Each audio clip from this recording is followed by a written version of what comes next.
हरि ओम तत्सत्। श्रीमते रामचंद्राय नमः। नमोस्तु रामाय सलक्ष्मणाय देव्यै च तस्यै जनकात्मजायै। नमोस्तु रुद्रेन्द्र यमानिलेभ्यो नमोस्तु चंद्रार्कमरुद्गणेभ्यः। यत्र यत्र रघुनाथ कीर्तनं तत्र तत्र कृतमस्तकाञ्जलिं बाष्पवारि परिपूर्णलोचनं मारुतिं नमत राक्षसान्तकम्। नमो गोभ्यः श्रीमतीभ्यः सौरभेयीभ्य एव च। नमो ब्रह्मसुताभ्यश्च पवित्राभ्यो नमो नमः।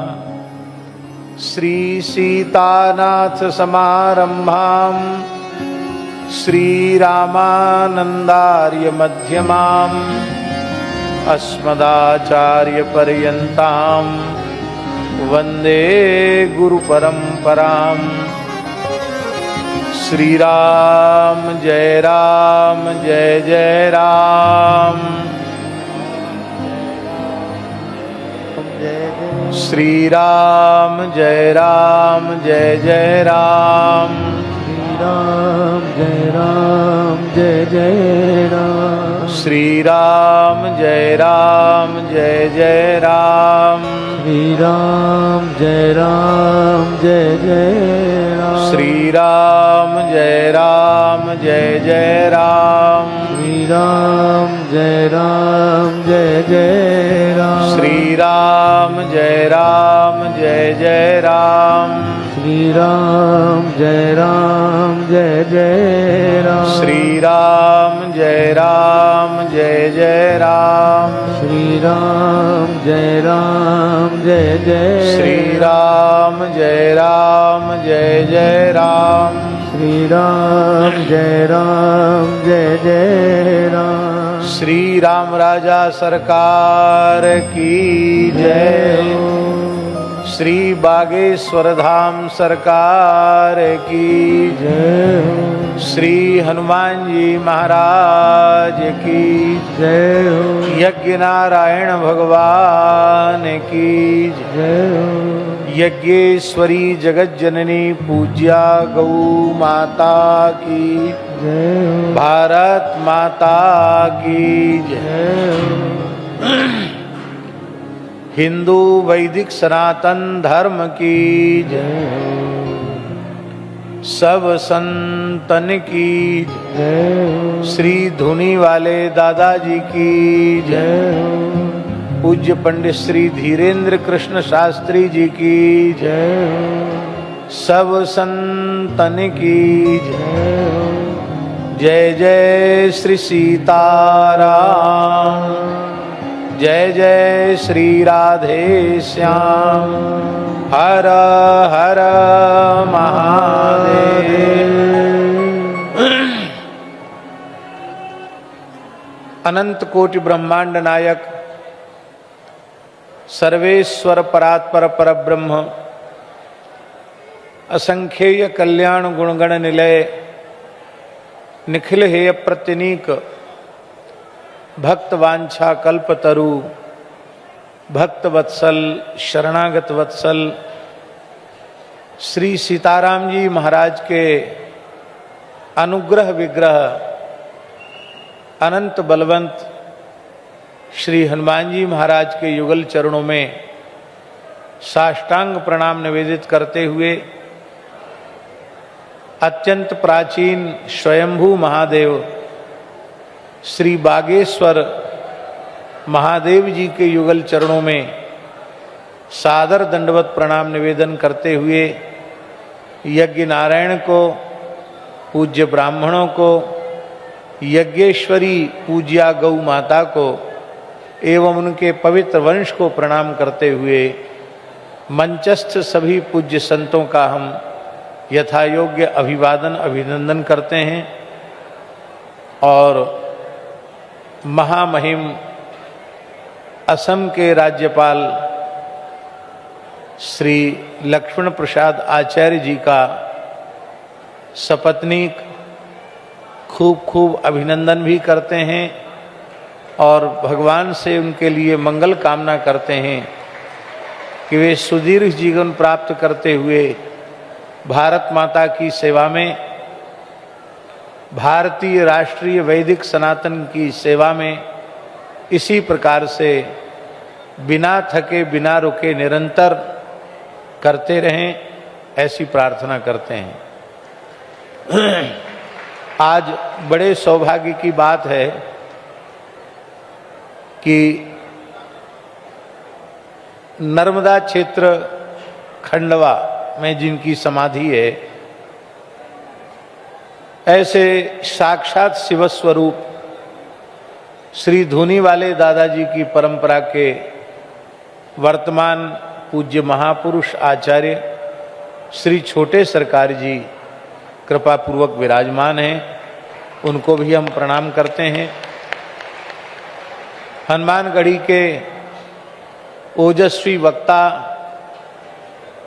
और हिंदू धर्म की एक बलिष्ठ और सशक्त आवाज, संत समाज की हुंकार महंत श्री राजूदास जी महाराज तो हमको दिल्ली से यहाँ तक लेके ही आए हैं, उनको भी हम प्रणाम करते हैं और सभी पूज्य संतों को यथायोग्य वंदन करते हुए अपने अत्यंत स्नेह भाजन वात्सल्य भाजन पंडित श्री धीरेन्द्र कृष्ण शास्त्री जी के लिए भगवान से प्रार्थना करते हैं कि भारत राष्ट्र को जो गौरव स्वामी श्री विवेकानंद जी महाराज ने अपने काल में दिलवाया, आपने भी लगभग वैसा ही गौरव अपनी छोटी सी आयु में थोड़े से समय में भारतवर्ष को दिलाया है।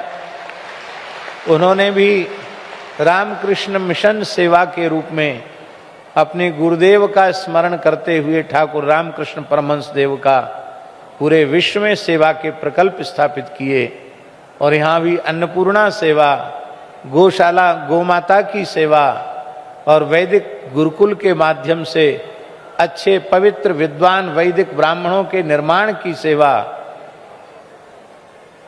और न जाने कितने दीन दुखी भारत से ही नहीं, भारत के बाहर से यत्र तत्र से आकर के यहाँ बालाजी का दर्शन करके आपका आशीर्वाद प्राप्त करके दुख रहित हो रहे हैं। तो निश्चित ही हमें ऐसा विश्वास है कि जैसे स्वामी विवेकानंद जी को आज पूरा विश्व याद करता है, युगों युगों तक हमारे पंडित श्री धीरेन्द्र कृष्ण शास्त्री जी को याद किया जाएगा। संत केवल एक वेशभूषा मात्र नहीं है, अमुक प्रकार का तिलक, अमुक प्रकार के वस्त्र, अमुक प्रकार की वेशभूषा ही संत है, यह प्रामाणिक रूप से नहीं कहा जा सकता। उसका कारण यह है कि वस्तुतः संत एक दिव्य गुणों का नाम है। व्याकरण में संस्कृत भाषा में सन शब्द है, सन सन संतौ संता, बहुवचन में संत शब्द निष्पन्न होता है, जिसका अर्थ होता है अनंत श्रेष्ठ महनीय गुणों से जो युक्त हो वो संत है। हमारे कहने का अर्थ है संत शब्द वेशभूषा वाचक नहीं है, गुणवाचक है। यद्यपि हमारे कहने का यह आशय बिल्कुल न समझा जाए कि संत की वेशभूषा का महत्व नहीं है, क्योंकि हमारे यहाँ वेश को भगवान कहा गया, भेष भगवान का। तो संत का स्वरूप हो और संत का स्वभाव हो तो लोकोक्ति में उसको कहेंगे सोने में सुगंध। धीरेन्द्र कृष्ण शास्त्री जी का स्वरूप भी है और स्वभाव भी है। अभी महामहिम सम्मान्य राज्यपाल महोदय जी ने संत वाणी का उद्धरण देते हुए कहा, परमारथ के कारणे संतन धरा शरीर। और उसी बात को गोस्वामी तुलसीदास जी ने कहा, पर उपकार बचन मन काया, संत सहज स्वभाव खगराया। संत स्वभाव का नाम है। और वो कौन सा स्वभाव? बोले जिस स्वभाव में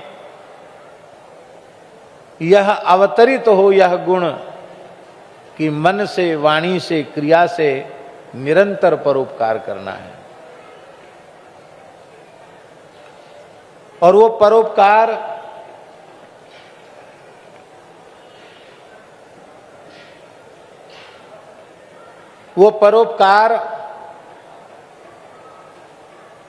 विज्ञापन से नहीं होता है। वो परोपकार क्रियात्मक रूप से जब प्रस्तुत होता है तब अपने आप लोगों को ध्यान में आ जाता है। अभी जो 300 कन्याओं के विवाह की बात, जो वस्तुतः अत्यंत अभावग्रस्त परिवार हैं, कोई मातृपितृ विहीन है, कोई सब प्रकार से संसाधन विहीन है, ऐसे परिवारों की कन्याओं का जो विवाह है, हम ये समझते हैं कि मानो भगवान की कृपा से ये 300 कन्याओं के विवाह नहीं हो रहे हैं, 300 अक्षय यज्ञों का पुण्य प्राप्त हो रहा है। और इस पुण्य से भारतवर्ष का समग्र विकास होगा। 7 धर्म के धरती के धारक स्तंभ हैं। भगवान व्यास ने कहा, गोभिर विप्रैश्च वेदैश्च सतीभिः सत्यवादिभिः अलुब्धैर दानशीलैश्च सप्तभिर धार्यते मही। जिन पर यह धरती टिकी है उनमें पहला स्तंभ है गाय, दूसरा स्तंभ है ब्राह्मण, तीसरा स्तंभ है वेद, चौथा स्तंभ है सती नारियां, सत्यवादी पुरुष, लोभ रहित पुरुष और दानशील पुरुष। ये 7 स्तंभ हैं।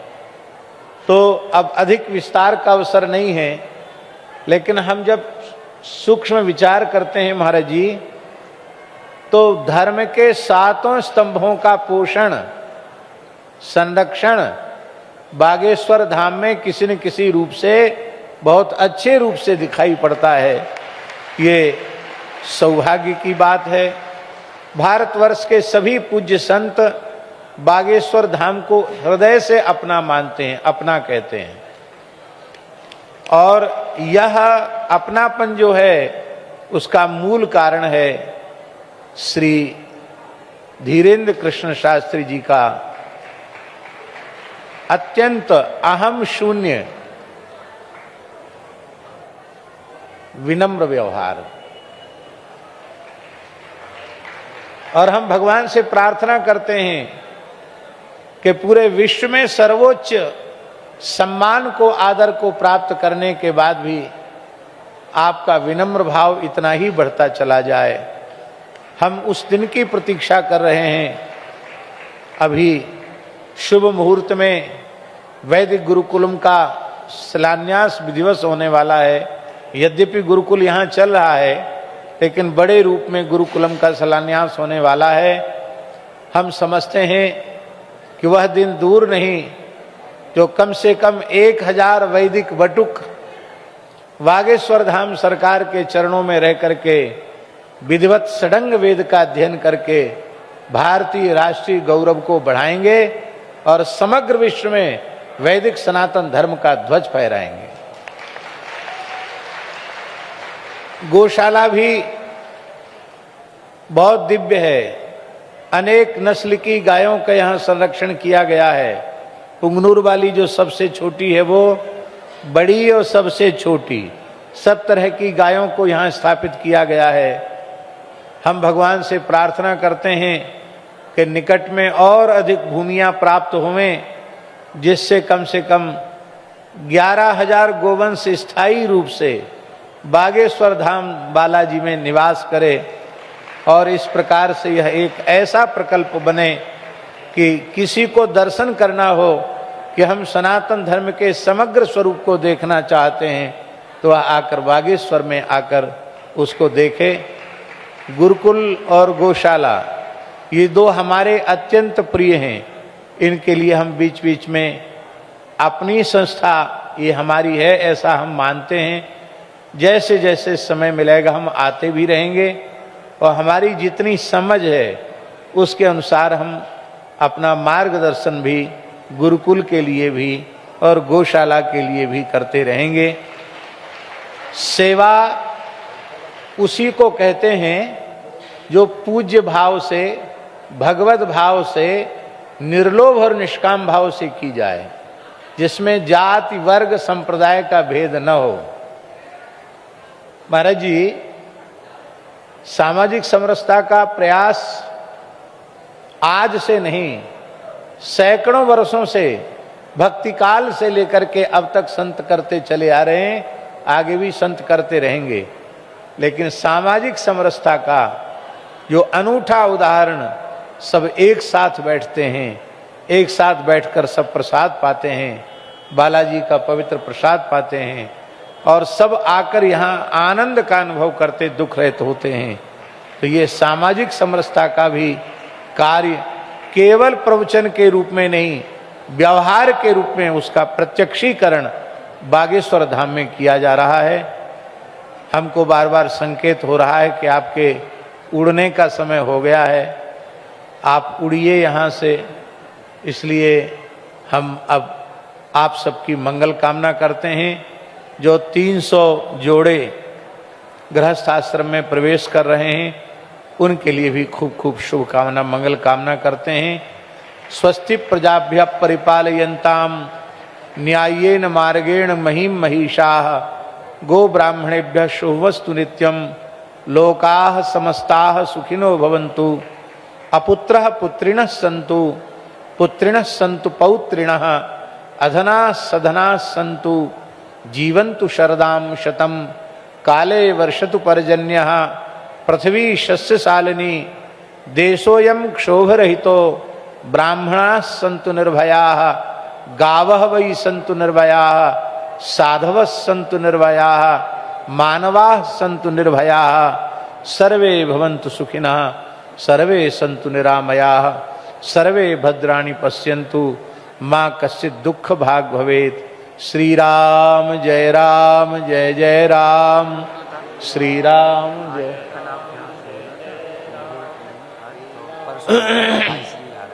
जी, आज कल ही होना था, आज होना था कल, लेकिन कुछ हमारे समय की बाध्यता भी, क्योंकि कल से ही एक रीवा की बड़ी गौशाला है जो मध्य प्रदेश के सम्मान्य उप मुख्यमंत्री पंडित श्री राजेंद्र शुक्ला जी हैं, वे बड़े गौ भक्त गौ सेवी हैं।